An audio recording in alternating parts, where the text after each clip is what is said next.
Hey, Patrick. Hey, Michael J. How you doing? I'm doing very well. And how are you doing? Groovy, man. We've got I don't know if it's exactly the Wild West of standard formats, because it's kind of the opposite.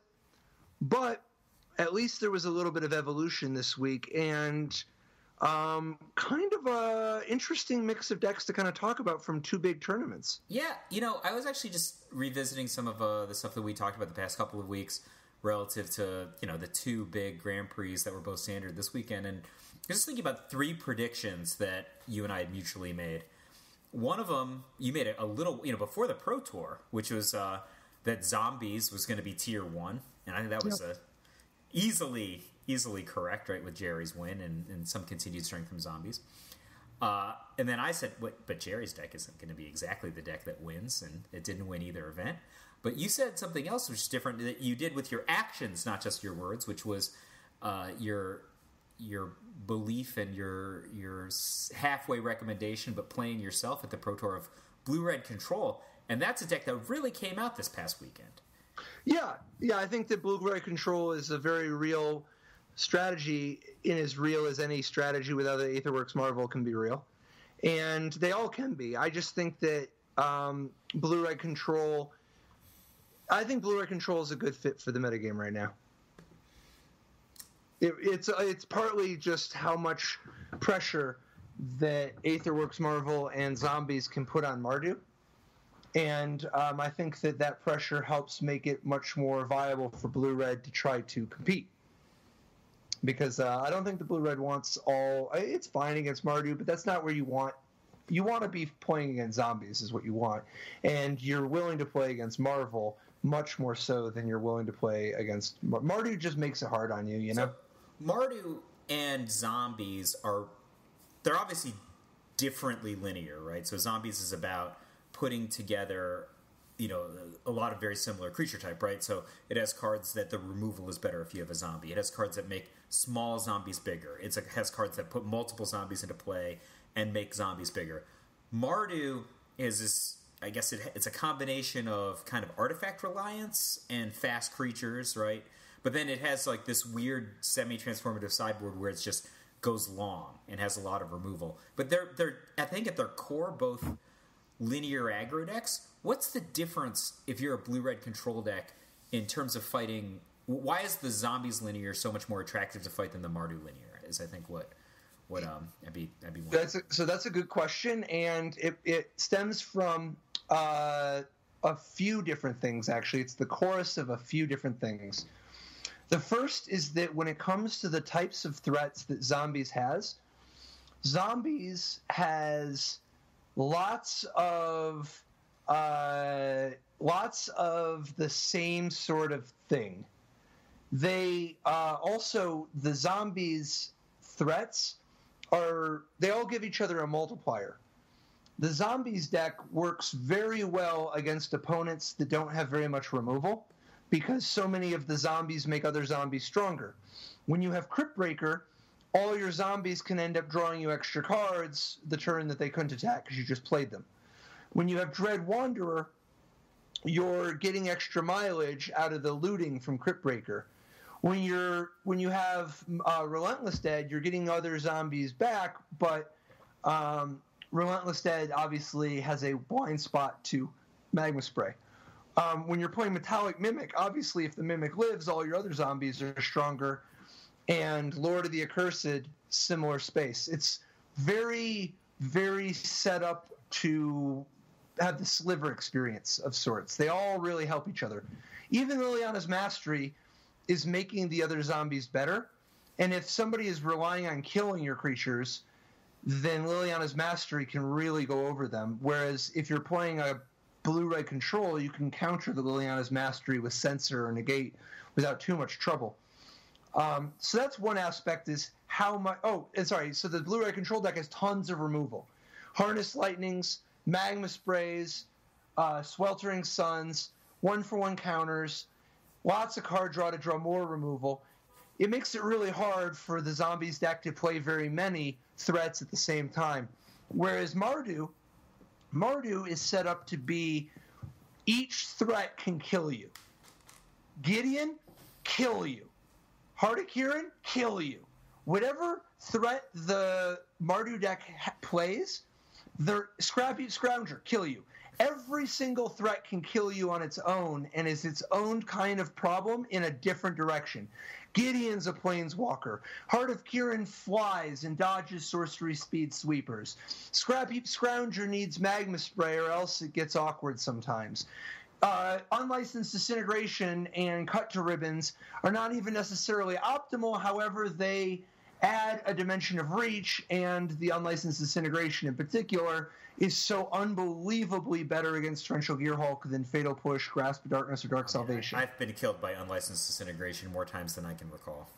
Absolutely. It's excellent in that matchup. And then Thraben Inspector and all the little bits of card advantage. You know, sometimes you're scrying from your Veteran Motorist, or sometimes you're drawing a card from your Clue, or sometimes you drew a card from Chandra.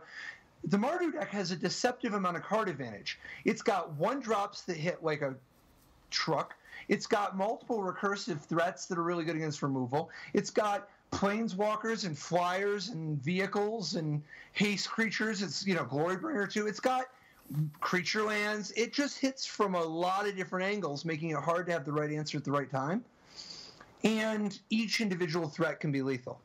The zombie deck, very few different dimensions. It's just lots and lots of dudes that can die to your burn spells. And it's just much more predictable. Every card you have trades with every card they have. Would it be fair to say, because you get multipliers in the zombie deck, that every time you use a 1-for-1 removal spell, like a Magma Spray or a Harness Lightning, to take out a zombie card, by extension, it's like you're getting rid of more than one card worth of value then also? Like you're reducing... by a lot. Yeah, like a card that was a 3/3 that's still in play. You didn't kill this card, but because you killed its buddy, now it's only a 2/2. So it actually makes everybody worse when you get the 1-for-1 on the more strategic threat. So look at Metallic Mimic. If Metallic Mimic is your only threat, that's nothing. A 2/1 for one, 2/1 for 1 would not even be attractive, right? Yeah, like, there's it's tons not of the end of the 2/1 world that don't get played in Standard right now. Right. Like, that's like you're paying a mana extra on Metallic Mimic, at least, because of the implied multiplier with the other threats. When you kill Metallic Mimic, it makes all the other zombies worse. Crypt Breaker is a totally fine card, but if you don't have any zombies or graveyard synergies, it's just, it's not... It's very fair, right? It's very fair, straight up. There's a real short... Like, Lord of the Accursed is a Hurloon Minotaur. Right? Like, the zombie cards are really bad when they're solo, most of them. Dread Wanderer is kind of just an amazing card. But even that dies to Magma Spray like anything else. So, like, the zombies cards really rely on multipliers, and if you're not getting multipliers, it's implied. You need at least one multiplier just to catch up to paying for itself. You need 2 multipliers to really be getting ahead. And the blue-red control deck makes it really hard for you to have 3 threats at the same time. Plus, as a side bonus, the zombies removal is atrocious versus blue-red. That's only true for one game, but it's still atrocious against blue-red, whereas the Mardu's removal is much better suited. Oh, at least the mono-black zombies, right? The black-white zombies, at least, they've got, they can at least interact with the Torrential Gearhulk in a non... It's like they have Unlicensed Disintegration, except they always dome themselves. Yeah, it's exactly like that. I just wanted to contrast... Well, first of all, I don't know if most of our listeners knew this, but blue-red control is actually more popular than Mardu on day 2 in Santiago. Which I thought that was crazy. That you think that... I think it's a better deck? Well, I'm just saying, whether you think it's a better deck or not, the mind space of at least the day 2 players in Santiago really agreed with you. It's not surprising to see a 1/2 of Aetherworks Marvel and Zombies, but then expectation is going to be Mardu third, but no, it's blue-red. But I just wanted to contrast the blue-red decks that made top 8 in these couple of different Grand Prix. Niels Noorlander's Blu-ray control deck. What is up with his choice of card drawing? Did you check this out? Yeah. I mean, like, this is the reason I want to bring this one up, because we had this exact discussion 2 weeks ago. Yep. I cannot co-sign 3 Censor. I'm willing to whatever on the Hieroglyphic. So Niels played 4 Hieroglyphic Illumination, which is the kind of the inspiration that can't target the opponent but has cycling for you, and 0 copies of Commit to Memory and 0 copies of Pull from Tomorrow, which I had to double take. When I looked at this list, I saw the Hieroglyphic Illuminations, and I'm like, oh, did he not play Glimmer? And I'm like, oh, no, he played 4 Glimmer. Hold on. You gotta pull the Commit to Memory thing out. So he's got 2 copies of Commit to Memory. He just has them in the sideboard. Just has them in the sideboard. All right, fair enough. I actually think that's totally reasonable. Commit to Memory is a really powerful card. I think it'll be better in the future in different formats. Not just formats, different mixes of cards. It's not a great card right now. I think it's scary to try to play with 0 in your main deck when Marvel is the best deck. That's weird. But I can definitely see how you get to a space of wanting your commit memories in the sideboard. I don't think that's crazy talk. I don't know that. I don't think I would do it. I don't think that part's crazy. Why specifically if Marvel's up there? Because Commit gives you a versatile answer to Aetherworks Marvel and whatever they get with it? And the Planeswalkers. I think that Chandra Flamecaller and Chandra Torture Defiance, and just the Planeswalker aspect of the Marvel decks anyway, I think that's a big deal with Commit to Memory. So just like the hero's downfall aspect of it? Yeah. But, I think that part's defensible. 24 land, huh? There's a lot of stuff going on in this list. 24 land is not that many land. With only 3 Censor. But 4 Hieroglyphic Illumination. So I guess the trade-off is the Hieroglyphic Illuminations are ponders, right? They're they cycle. I don't know, whatever you want to call it. You cast them for 1, not for 4.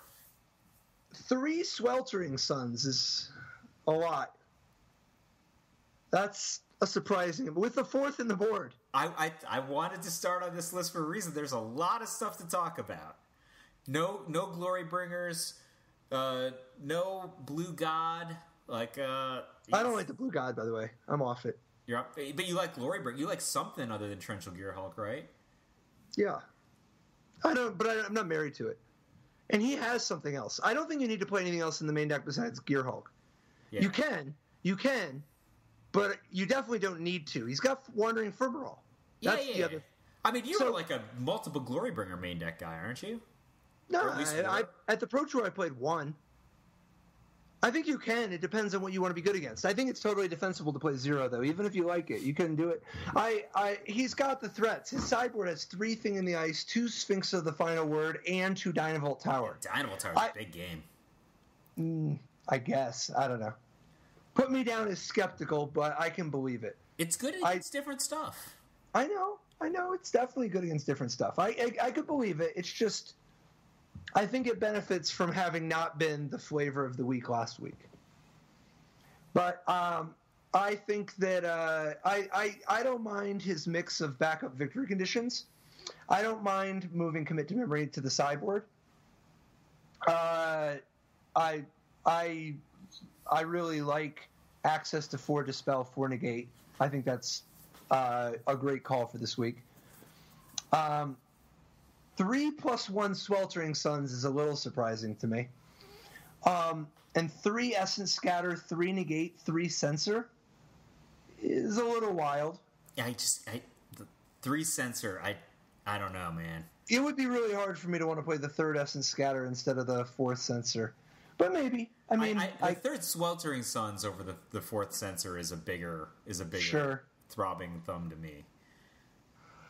Yeah, and as far as 3 Disallow, 1 Void Shatter, sure. At least he's playing Glimmer Genius. Void Shatter though, right? I would play 3 Disallow, 1 Void Shatter. I think now I played 2 and 2 at the Pro Tour, but I think Marvel is the reason you play Disallow, and I think that Marvel is a sufficiently large amount of the metagame now that I would play. I would slant towards Disallow. I think that 4 Hieroglyphic Illumination is. I would want to play with it. I could imagine that maybe it's just really good against Marvel. Maybe that's actually your plan. It's really surprising. First of all, I just have so much trouble wrapping my mind around 24 land. I played 27 and was definitely not in the space of, oh my god, do I need less land. But Hieroglyphic Illumination, like, that's like playing 26 land, just those 4 Hieroglyphic Illuminations, right? And, like, well, there's also, he's also playing only 3 Censor. That's true. And also, that's still only 26, not 24. Are you just cycling your Sweltering Suns to hit your drops? No, you can't. You can't count a card that expensive, right? It has to be 1s and 2s, I think. Yeah, I think I mean, me personally, I think you got to cut the 3rd Sweltering Suns for 25th land to start with, but I don't know. I don't want to be too quick to. I actually don't mind his list that much. I just think that I also like 3S and Scatter in the 75. I don't know that you need to play them all main deck, but I think it's also a totally fine call. If you've got 4 Gearhulk, just, devil's advocate here, you can cycle a lot of Illuminations and then just get paid back later. I think that. Yeah, but you're going to get paid back later anyway. You don't. It doesn't go that way. That's why I don't play the Illumination. I don't know where all these people are playing Torrential Gearhulk with nothing good to get back. I had a game last week where I Gearhulk. Didn't even have an instant in my graveyard. What colors were you playing? My deck had plenty of instants. I just didn't draw any. What? Don't you tell me you had Forest in your deck. If you had Forest in your deck, I'm off. I was playing that Reclamation deck that got posted on Twitter. It's the one that Michael Major's deck that he didn't play in the Pro Tour. It has the blue and 1 card. You can look at your top 5 cards, put some in your graveyard, and it also has the pieces of the puzzle, so you can put lands in your graveyards and you cast Splendid Reclamation, and it has 4 commits. Sounds like you had green mana. I did. It has a lot of ramping. You just do nothing but put Torrential Gearhulk in sorcery-based green decks. It's like, how quick can we just put... let's put Torrential Gearhulk with Attune with Ether, Traverse the Uven Wild, maybe Spring to Mind, and Reclamation. I had some of those cards. What if you played with instants instead? And what if you played with blue cards instead of green ones? We had the Fog. Fog it up. Oh, God. Cycling. That's your problem, is you're playing with Fog instead of Glimmer of Genius. I had Glimmer of Genius. Your problem is you're playing with Fog instead of Censor. I think I had Censor. I had Censor. How about Harness Lightning? Let's talk about Niels Noorlander's deck. Let's move on. There's nothing new. I agree. What about the blue-red deck in the other tournament, however? Maxime's blue-red control deck over on the other side, this one seems like Frank Karsten sort of averaging everybody else's lists together. 1 Essence Scatter, 1 Commit to Memory, 1 Void Shatter, 1 Pull from Tomorrow, 2 Sweltering Suns.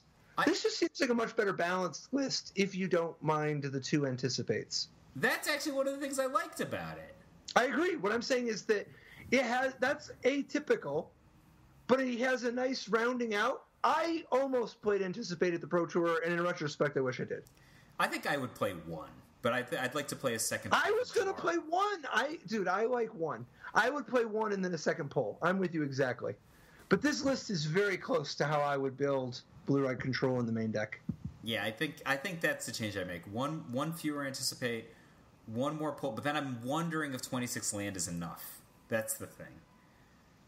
I think that when you have 4 Censor and 2 Anticipate, we cut an Anticipate. That's what I'm saying. Right. Yeah, and this is the same chess match, the wrestling match I had at the Pro Tour. God, it's so tough. Yeah, I don't know. I think you got to cut the only card you can cut is like a negate or something for another Anticipator land. And then in the sideboard, like the Dragon Master Outcasts, like the Brutal Expulsion, like the Summary Dismissal, I would play more Dispels. Like the Negate, just Sphinx of the Final Word is fine. I certainly like it better than the Blue God. I like the Essence Scatters. I love Dispel. I think I'd want access to 4. Correct. I would want more. Yeah. I'm only medium on Thing in the Ice, but I guess everybody else likes it more than I do. I've played a lot of Thing in the Ice, and I don't think it gets paid off enough in this structure. It's just a guy that's going to eat 3 mana worth of Mardu mana, and you take 3. That's what I feel like is going to happen. They never cut Unlicensed Disintegration. The zombie decks never cut all their removal against you. They have something even just to deal with Gearhulks. They're just going to kill your Thing in the Ice, or unless you bring it against control decks. That doesn't seem like what. Well, you do. No, you do that. You should do that. If you have Thing in the Ice, you should bring it in against control, because you're anticipating they're going to cut Harness Lightning. Their Harness Lightnings are going to be overworked anyway. They not only shouldn't cut Harness Lightning, they only have 4 Harness Lightnings in their deck, and your Dragon Master Outcasts are great things to not have Harness Lightning anyway. And Harness Lightning gets its money eventually. There's Wandering Fumaroles that are very real game pieces, and you got to kill Torrential Gearhulk somehow. Yeah, I think the Thing in the Ice is partly great because you can just play it on turn. Not great. It's partly good enough to play because you can just play it on turn 2 when you're on the play and then just win sometimes. The part that's tough sometimes is if you get stuck unable to flip it because they won't play any cards. But I don't. If you have the Thing in the Ices already, then I would play them against control. Let me ask you this: you said you liked Brutal Expulsion and you liked Summary Dismissal. Now these are both. Yep. I like one of each. I like one of each instance, right? Yep. And they have kind of a similar effect, but they're ultimately very different. Oh no! Well, they're both fancy. Look, they could both quote unquote deal with anything. But then they're ultimately very different. I don't know. To describe Brutal Expulsion as dealing with anything is very disingenuous. It can keep a Marvel off the board for a turn. That's not dealing with it. Also, Brutal Expulsion doesn't exactly deal with Ulamog the way that Summary Dismissal does. Actually, I think it kind of deals with it. Ulamog's not coming back. That copy of Ulamog's not going to come back anytime soon, probably. You still lost the 2 land. You did. Summary Dismissal is much better against the cast Ulamog. Yeah, so I think they're very different. Yeah, they have some overlap. They end up exiling things, sure. But that's what I'm asking you. Why do you like each of these cards? What is each card doing for you? They go in such different directions. So start with Summary Dismissal. Summary Dismissal is about the Marvel matchup. Summary Dismissal, having access to it somewhere in your deck, is such an incredibly powerful tool. All you need is 1. Because, don't get me wrong, 2 would be fine. If you had 2, you would play them both for sure. But the first 1 matters so much because when you're playing against Marvel, there is this state that you arrive at not infrequently. You arrive at this state where you're both hanging out. You have weathered the initial storm. You have kept Marvel off the table. You have dealt with the Whirler Virtuoso stuff. You're hanging out. You're doing some things. And just because you pull for 5 doesn't mean you win. Just because you've Gearhulk twice doesn't mean you win. When you Gearhulk twice, they blow the 2 Harness Lightnings. You're up 4 cards, and you're doing pretty good, but you're it isn't 20 over. Points from winning.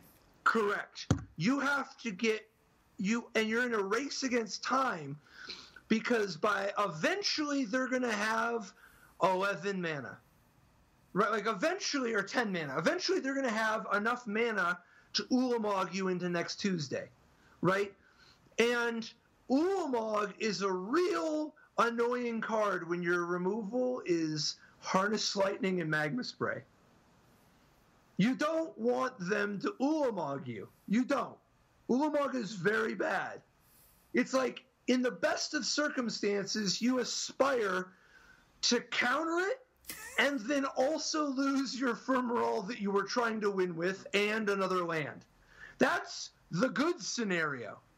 Been there. Instead, if you have summary dismissal, you just put the nails in the coffin. Because when you pull for 5 or you gear Hulk your Glimmer and you dig hard, and you have, by the time they have gotten to cast their Ulamog, you've cast whatever anticipates, you've scried things to the bottom, you've cycled a Censor that doesn't matter, you've glimmered a few times, you cast a Pull from Tomorrow, you have looked at a lot of cards. And maybe you haven't found your summary dismissal, but if you have, if it's in the half of your deck you've looked at, which you should easily have looked at half your deck, if it's in the half your deck you've looked at, then you get incredible ability to put the nail in the coffin. And it's tempting to think that if you just play with a second copy, then you've doubled the odds, but that's not really how it works, because the second summary dismissal you draw is of substantially lower value. Because early in the game, it sucks to have summary dismissal when you really need to stop the Whirler Virtuoso on turn 3, or the Marvel when they're on the play, or whatever, right? So when you draw 2 summary dismissals, you don't win twice as often, and it doesn't double the chances of you drawing it, because after you've looked at half your deck, if you have 1, then you have a 50-50 shot. If you have 2, then you have got only half as much value. You have a 75% shot, but it's like you've gotten half the marginal utility of the second copy, because you, like, all the half of the time, it's not exactly the half of your deck that has 1 doesn't have the other, you know? So anyway, I like exactly 1 summary dismissal. If you got room for 2, good on you, go for it. But I think the second one is way worse than the first one. Brutal Expulsion, very different, even though I play Brutal Expulsion. A lot of the matchups, basically, if I would board in summary dismissal, then I'm also interested in Brutal Expulsion, possibly. But when I am on the Brutal Expulsion specialty matchups, I am not interested in summary dismissal. Brutal Expulsion is for people who play with Dread Wanderer or Scrap Heap Scrounger. When somebody has a Scrap Heap Scrounger, it's really nice to not only kill the Scrap Heap Scrounger. You want more than just 4 Magma Sprays. You really do.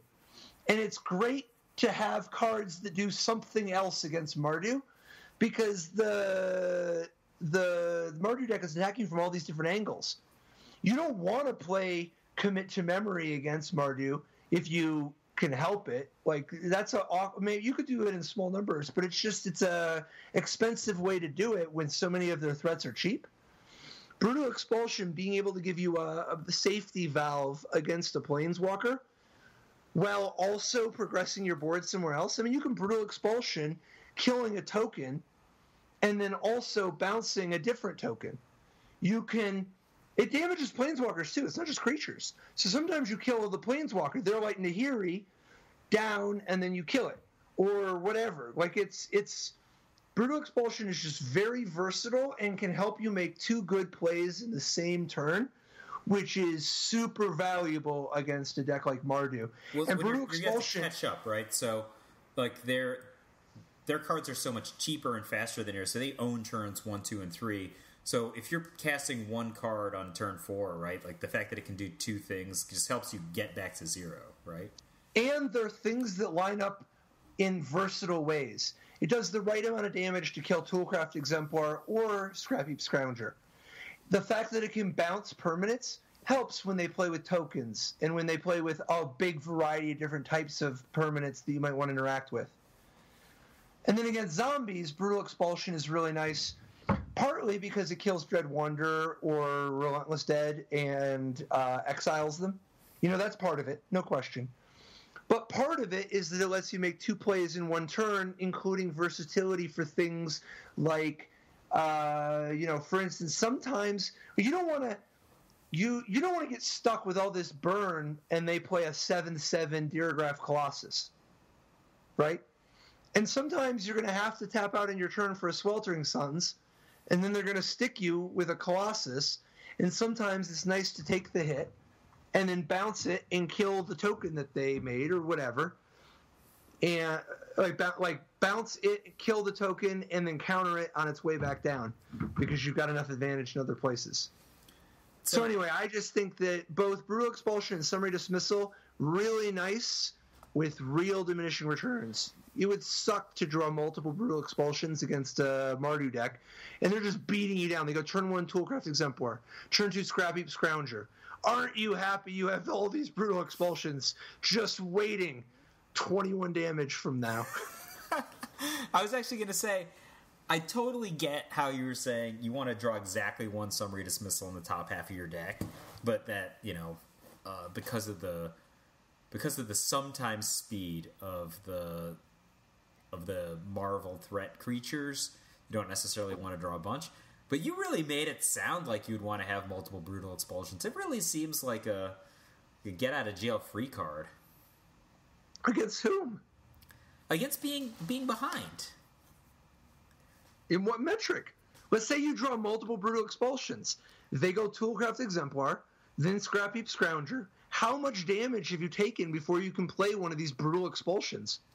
Let's see here. 6... I don't know, like 18. What if they play any other cards? I mean, how come I don't draw like 2 Magma Sprays? I feel much better if I drew 2 Magma Sprays, Pat. You literally are already playing the maximum Magma Sprays. If you want to draw more Magma Sprays, then you have to put Incendiary Flow or Thing in the Ice in your deck, because those are the next best Magma Sprays. All right, I can respect that. So anyway, what did you think of some of the non-blue-red decks? Like, specifically, the red-green Constrictor deck that Sean McLaren played. The, I guess, Jund Constrictor deck. Not red-green, black-green. It's the first thing that jumps out at me was that he played 6 3-casting cost Planeswalkers in his main deck, right? That is interesting. That's just to start. That's the thing that caught my eye. And then he's kind of mixing the different styles, right? So he's got Grim Flare, as well as like 4 copies of Dissenter's Deliverance, a Kalitas we haven't seen in a long time in a main deck. Kalitas is an exotic main deck choice in the format where the strategies are Unlicensed Disintegration, Grasp of Darkness, Cut to Ribbons, Harness Lightning, Chandra Torch of Defiance. Kalitas is surprising. 4 copies of Traverse the Uvenwald, right? So I think like you could play like 1 Kalitas, 1 Verdus Gearhulk, which is what he's doing. I think that he probably... It is interesting. He goes for the... I would guess he goes for the Ballista long game more often than one might guess. But 4 Dissenter's Deliverance is a lot. No. That's actually that 4 Dissenter's Deliverance is the most clever part of his deck. That's the glue? Because it's not about the shatter, it's about an instant 1-cost enabler for Traverse. Look how fast Sean gets Delirium. He's got 6 Planeswalkers. When was the last time you saw a black-green deck with 6 Planeswalkers? Never. And they're all fast and cheap. It's like 3, 1. That's the number that you usually see. They're fast and they're cheap. He's got 4 Walking Ballistas and a Verdurous Gearhulk contributing sorceries. He's got 3 Evolving Wild despite only 22 land. And that's not even counting Liliana milling them. He's got 2 Never Returns, which take a while sometimes to come back, or to exile themselves, but he's got 2 Never to Returns and 4 Traverse. He's actually going to get Delirium faster than most Delirium decks we've seen recently, particularly ones without explicitly self-mill. I mean, of course, he's got Grimflare and Liliana, but I think the Dissenter's Deliverance is very clever because black-green has no 1-drops.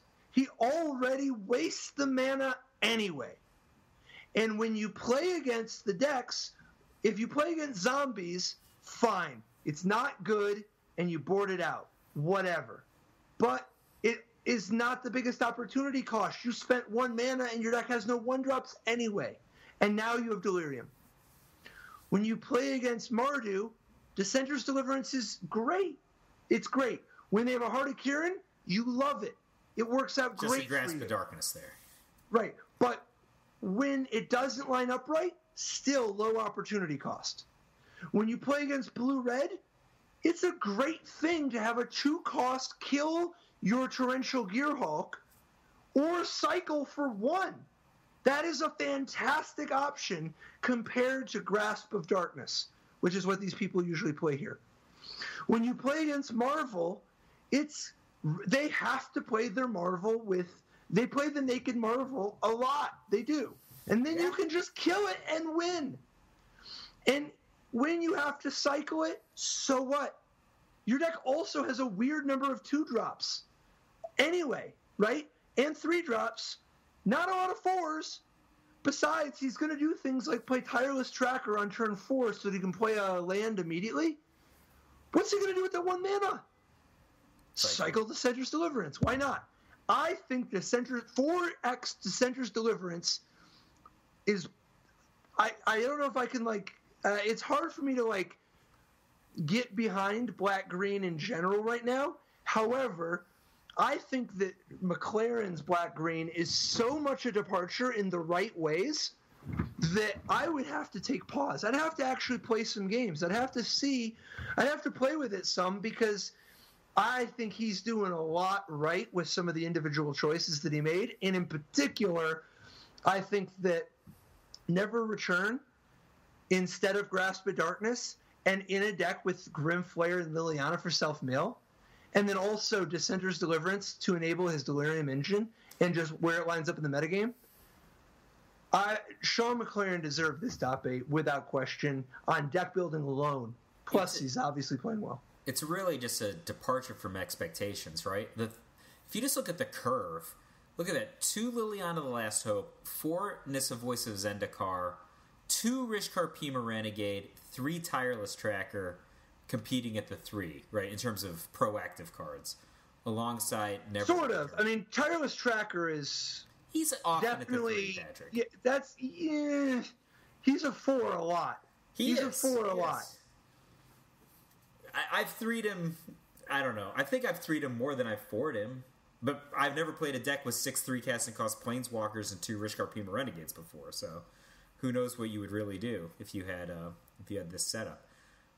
One of the reasons why I like the Tireless Tracker and some of the other aspects in this deck, by the way, is the ability to play cheap when you need it and never miss your early drops, while at the same time having ways to spend your mana later.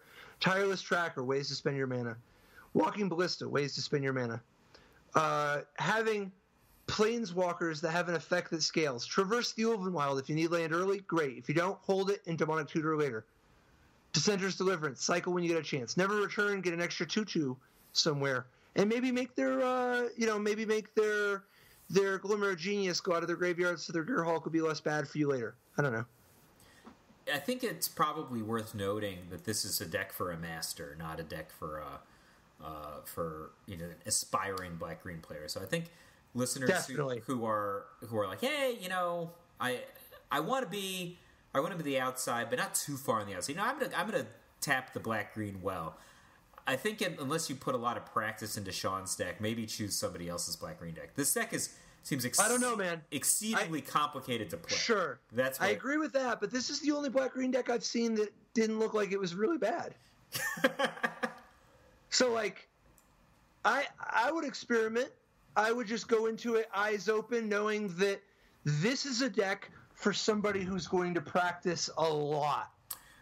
You don't just, also, you need to be, he was relying on a variety of elements of metagame teching.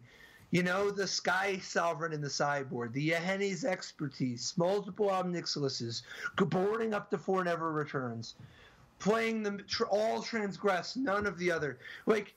Knowing what to sideboard when to tutor what what options to choose on. All these cards have so many different options of how you can use them. This is definitely only a deck for somebody who is going to practice a ton before the tournament. Yeah, so I agree with you. I'm just saying it in a weird way. I think that learning the routines for getting Delirium, okay, you have a new toy, Descender's Deliverance in Black-Green Shell. Got it. 1 mana, I can get Delirium more frequently by putting an instant for a cheap amount of mana into my graveyard. Got it. That makes my Traverse better. Got it. Checking off the little check boxes in your head. I think the reason that I have the opinion I do about Sean's deck is you've got that whole thing going on. You've got a Grimflayer Traverse deck. Okay. You've also got a deck that has specific sequences around Winding Constrictor, Walking Ballista, and Nissa Voice of Zendikar. Rishkar as well. But with a high end of Traverse into the single copy of Verdurous Gearhulk. That's a whole different routine you have to know. But that's not even it. You have to know when to toggle between the two Traverse strategies, right? That's what I think is the mark of the master here, right? Where like you got to flip, or I'm on plan A, I'm on plan B, and you kind of got to make these decisions very quickly in real time on a turn-to-turn basis. That's where I think the difficulty of playing this deck versus other black-green decks might lie. See, I think that there's also difficulty in all the cards can be played 3 ways. Like every card in this deck has 3 ways. And then also, this is a deck that you can't, like if you get presented with 10 decisions and you make 8 of them right, you are in bad shape. This is definitely a Jeskai control player's black-green Constrictor deck. Like, this is a Constrictor deck that is operating on razor margins and is very, very, very punished by improper sequencing. So, in my opinion, this deck looks sweet, but my God, you don't want to show up at 80% with a deck like this. I violently agree with your assessment of this deck. It looks cool. It does so. You know me. I love tutor-based black, medium creature decks. Like that's totally a sweet spot for me mentally. Of course. And at the same time, that's your jam. Yeah. At the same time, I'm like, I don't know how I would begin to play this deck. It has a Ballista arm and a Grimflayer arm. It has Traverse that does 2 radically different things in the same deck. It's practice. Practice. Talking about practice. You don't want to learn in the game, not in a game. 1 over negative Iverson on this one. So, what did you think of? And I apologize. Saz Ignacio Saz Red Green Energy in Santiago. This is a pretty cool take on the Red Green Energy strategy with a couple important sort of advancements. Oh man, I saw a deck like this going into Montreal, but I did not anticipate the Lathnu Hellions in the sideboard in lieu of 4 Glorybringers main deck. Woo! This is what I think about this deck. I put a lot of thought into a similar deck. I think that even with 4 Attune the Aethers, I am a little dodgy on 22 land with multiple copies of Chandra at the 4, Bristling Hydra, Glorybringer, and to even a lesser extent Ronus. Whoa. Chandra is part of your mana base for casting Glorybringer. Yeah, but to get to the 4 to begin with is the thing that I'm concerned about. With 4 Attune and 22 land? It's just choppy to me. No, that's 26 sources. Yeah, but how many did you play in decks that wanted to play Siege Rhino? But my 1-drops are 3 Rampagers and 4 Attunes. If I draw my Attune out of order, like it screws up my other turns.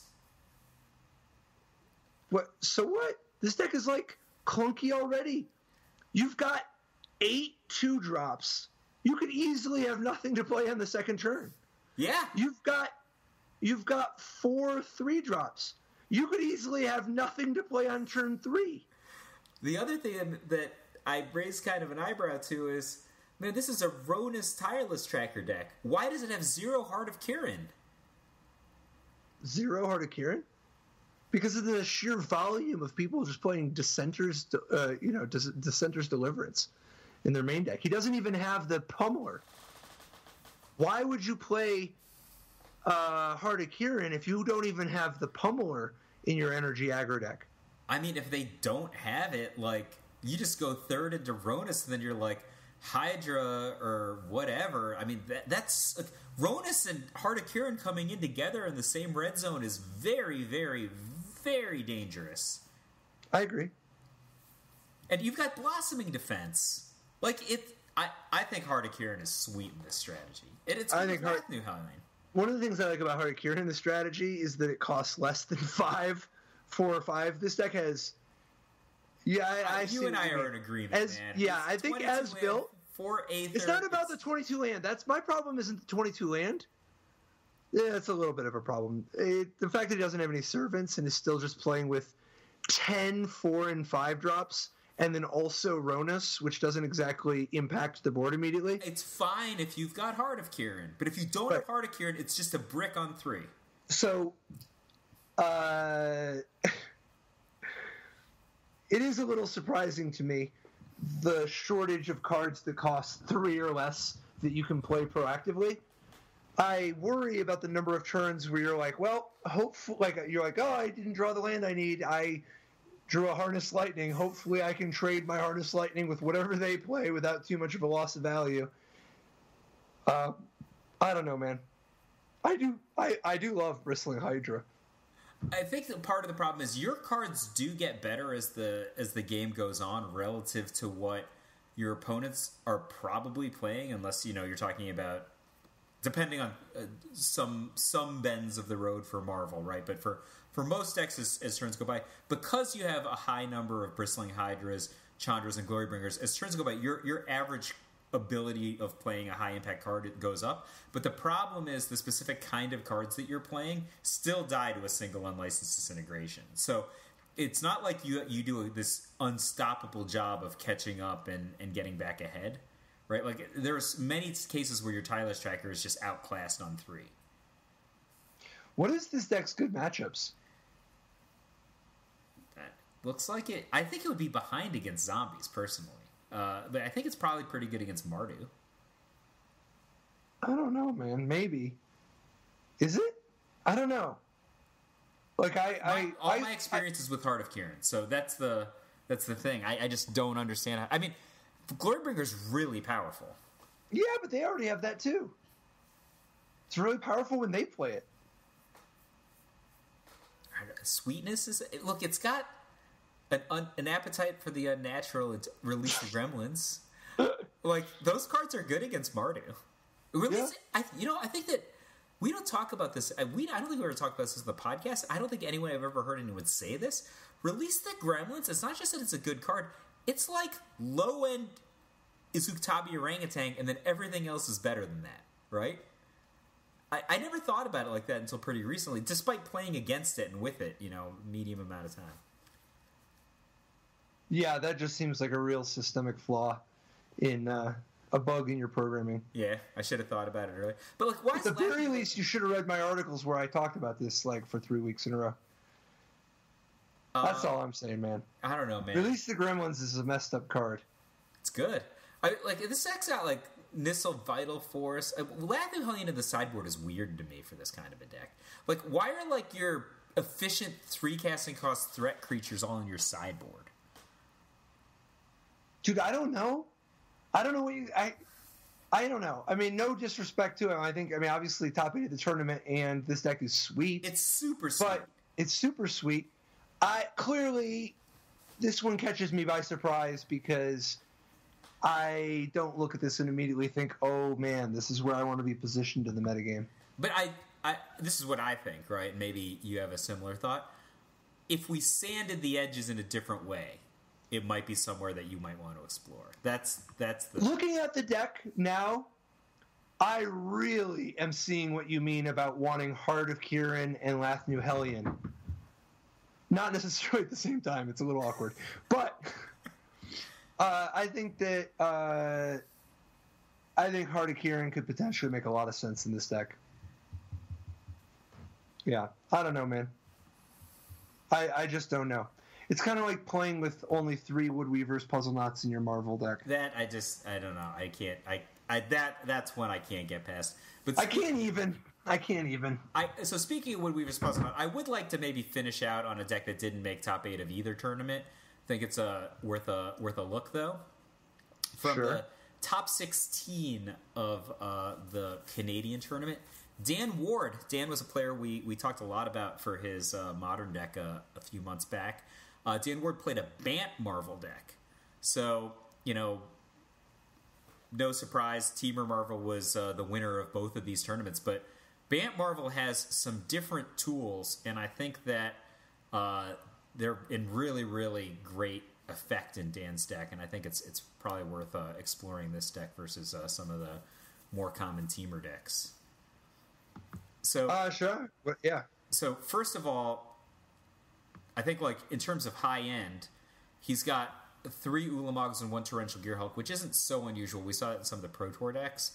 To go along with a medium amount of instance, but really the thing that sets this deck apart, I think, from Teamer in the main deck, obviously there's no Whirler Virtuoso series is not red, but in exchange he's got 3 Descents Upon the Sinful as potential hits. That does so many things. It's a hit that you could much more realistically cast, right, than an Ulamog that has some real impact, right? It sweeps everything, exiles stuff. So if you're talking about zombies, you're talking about scrap heap scrounge, you're at exiles, that kind of stuff, then it leaves you with a potential way to win. So that's something I like a lot about the deck. And then coming out of the sideboard, especially if you're coming in with the assumption that other Marvel decks are maybe the most important enemy, he's got Spell Queller. Spell Queller is an interactive card. Oh, and of course, Descent Upon the Sinful. Nobody wants to be in this situation, but you can kill Ulamog with it. But he's got Spell Queller, which is a great answer specifically to Aetherworks Marvel, because if they try to go on 5, right, you're 5 mana, 4 for the Marvel, and then 1 for a Dispel, for example, can't do that against a Spell Queller very well. Yep. Yeah, no, I think there's a lot to like there. How do you like the Bant Marvel deck in the metagame compared to Teamer? I mean, which way would you break? So, I think that part of it is a metagame call, right? So if you look at what some of the successful Zombies players were saying about how they came into the tournament, they're like, look, I like Zombies because it's got a great matchup with most of the other decks, just bad against Marvel. And it's not even that bad. Like the Zombies players, who knows if they're it's not that bad. It's like 60-40 going in Marvel favor. If you're coming in with this, you're like, look, I think I can get an edge on other Marvel players, and I think that Marvel is going to be the more common matchup. Part of your calculus can be that they're helping to take care of the Zombies players who are already less numerous for you. There's no question that a deck that has 0 Magma Sprays and 0 Harness Lightnings is going to be dramatically worse against decks that rely on, 1 casting cost, 2/1 guys that can come back from the graveyard, or 3/2 guys that have 1 mana 3/2, etc. 2 mana 3/2 that come back from the graveyard. Like decks without Harness Lightning and Magma Spray would be way worse against those decks. So you have to get a lot back in the non-Mardu, non-Zombies matchups for that to be the case. I mean, I guess you get some some defense from Shielded Aether Thief. Like he's pretty good. You flash him down, he'll absorb it. But you could have had that if you even wanted it in the Teamer one. It's not like you do. It's different though. I think the Teamer deck really just has better options. Like most of the Teamer decks also don't play 4 Rogue Refiner, right? Like the cards are available. They're good enough to play some copies typically, but they're not good enough to be like main rotation guys because they have the red removal, the fast red cards. It's just not an option here. Your sweeper is 6 mana. Yep. No, you're right. So they're not. These cards aren't as good, but if they can do a lot of a similar job. I mean, do you have a lot of experience playing with Shielded Aether Thief? I often wonder if I'd rather just have Aether Meltdown. I fantasize about it a lot. Yeah. Dude, Shielded Aether Thief, I would love to be in a spot in my life where I can just play Shielded Aether Thief, just block something, get a jump start of the energy, draw some extra cards. I don't think it ever really works out that way. It hasn't come to that too much. I had it in draft and it was dope. Yeah, but the problem is the matchups where it's good, like he's getting pushed because there's nothing else to push. Yeah. Like, oh, convenient. You know, you don't even get the energy. Yeah. Yep. So, what would you play? What would you play this weekend? I would definitely try to give Dan Ward's Bant Marvel deck a spin. It has a lot. You have such a weakness for Torrential Gearhulk Marvel decks. I know you do. You have Torrential Gearhulk in any kind of a green deck. I don't know that I would go this way. If it was sight unseen, if I was playing for my life, I'd play Black White Zombies right now. But if if I wanted to try some of these new decks, I'd try this. I'd give some of these blue red decks a whirl, and I'd definitely try Sean McLaren's black green deck because it's like a mental puzzle also, right? If your life is on the line, you want the mental puzzle. Oh no! If my life is on the line, I'm playing Black White Zombies. Okay. That's like I understand how to play this deck. I think I have a great matchup against other zombies decks, and I'm just gonna cross my fingers and hope that the dice go my way when I'm playing against the Marvel decks. I think I have a few more chips there. I mean, I hope I don't drop 2 planes in my opening hand, but that'll happen sometimes. Yeah, if I'm playing for my life, I probably play the blue-red. Yeah. But if I'm going to practice a whole bunch and prepare, I think I play Team or Marvel with no soul. But maybe if you just want to branch out, I do think that there is some interesting space for doing some Sean McLaren type reimagining existing, like taking good cards that don't have a home, find a home for them. Be like, okay, what are the good cards that don't have a home?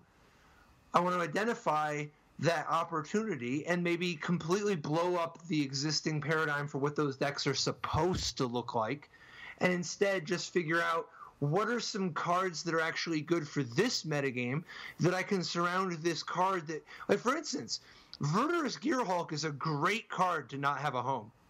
Like, it's a very powerful card. So Sean McLaren finding an opportunity, Liliana the Last Hope, Nissa Voice of Zendikar.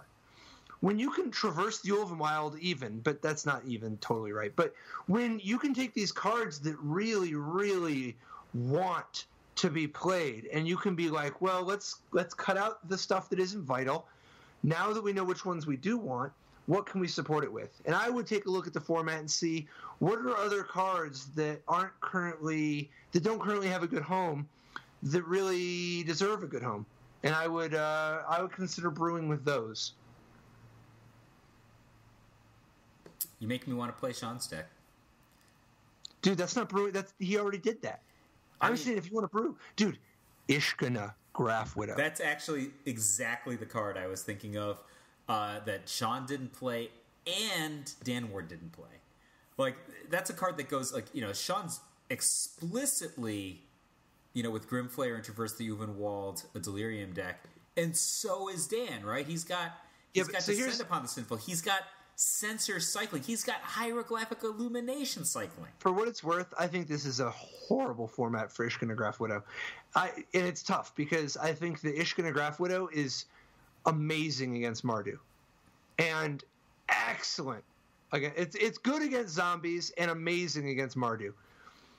Ishkana Graph Widow decks, like, I would be interested to see. The Ishkana Graph Widow as a strategy, notoriously bad against Torrential Gearhulk decks and notoriously bad against Aetherworks Marvel.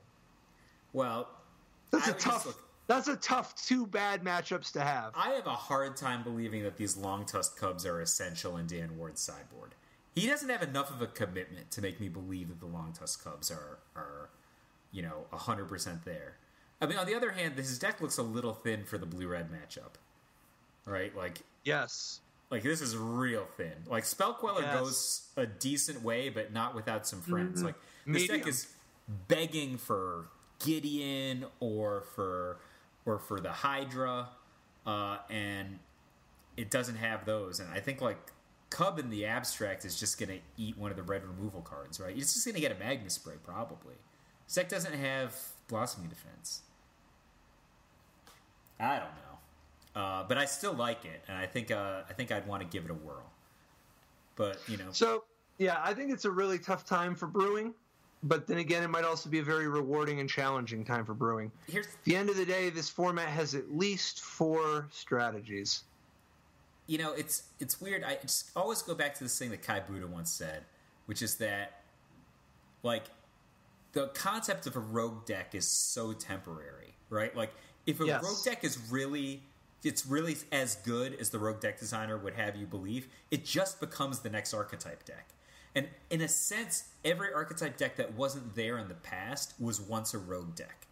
And I think, like, if you push kind of some of the ideas that Patrick was talking about a few minutes ago with, like, brewing and finding a home for great cards that just aren't currently, being actively played in the metagame, you could upend this format. There's no reason that Team or Marvel has to be the best deck, I don't think. It wasn't even... Marvel decks weren't even a playable strategy when Copycat was still around. I know, because I played them. I see. We need to find a home for Saheeli Rai. I'm picking up what you're putting down. Saheeli Rai plus Glorybringer is kind of hot, don't you think? That one's on fire. What do you think about that one? No, I'll tell you. Last thought on where I would brew. I would be really interested in seeing if there is an Oath of Liliana deck. I think Oath of Liliana is one of the best cards that has not the right home right now. You can play it in the Mardu sideboard. That's fine. But I think that, like, I would be really interested to see if there is a way to build a black-white or black-white X deck that can both beat Mardu and Zombie. Or that you're probably going to have to sacrifice the Torrential Gearhulk matchup a little bit, like be a little behind in it, or be behind in the Marvel. But I could imagine it being possible to build a black-white deck that is good against the aggro decks, and then it's like great against the aggro decks and passable against one of the two out of Marvel or Gearhulk. You know what's great about that Oath is that even when everything has gone wrong against Marvel... Don't let this be an Ulamog story. Don't let this be an Ulamog story. You still get a little. You get a little there. It's good. All right. Let's sign off for the week. We're Top Level Podcast. We're Top Level Podcasts in all the places you might be looking for Top Level Podcasts, including a Patreon, Facebook, Twitter, Instagram, MySpace. Not really. not MySpace. Not MySpace. All that. So speaking of Patreon, follow us, share us, and also big shout-outs too. Yeah, patronize us. Patronage. Like Travis Somerville, one of our great patrons over at Patreon. Thanks so much for your Thanks, support, Travis. And everybody who supports us. In every way, not just the Patreonic ways, but also everything. The sharing, the positive feedback, the negative feedback, you care, anything. Yeah.